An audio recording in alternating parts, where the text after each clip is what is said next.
धने से लाभ भावस्थे सर्व लाभ समन्वितः सदोद्योग युतो माने कीर्तिमान जायते नरः।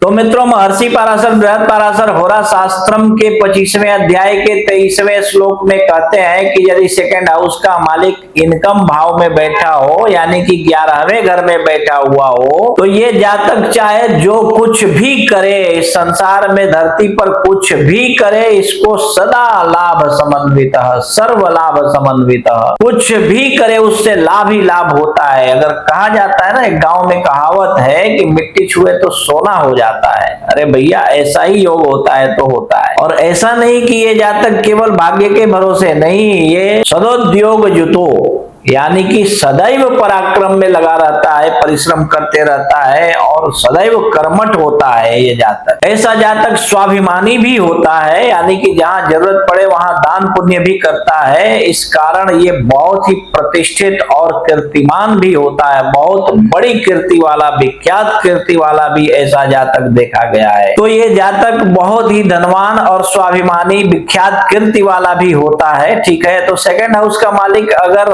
11th हाउस में बैठे, 11th हाउस एक ऐसा घर है जहां पे कोई भी ग्रह बैठता है तो शुभ ही फल देता है। ठीक है, तो इसी प्रकार आप भी अपनी कुंडली देख लीजिए, समझ लीजिए, और यदि आपको समझ में ना आवे इसके बाद भी, तो आप अपनी कुंडली किसी कुशल श्रेष्ठ विद्वान ज्योतिषी को दिखाइए। और यदि कोई श्रेष्ठ विद्वान आपको आपके आजू बाजू में ना मिले तो आप अपनी कुंडली हमें दिखा सकते हैं। आप देश विदेश कहीं भी रहते हो, फोन कीजिए और फोन पर ही हम आपकी कुंडली देखकर एक एक बात विस्तार पूर्वक समझा करके बतला देंगे। ठीक है।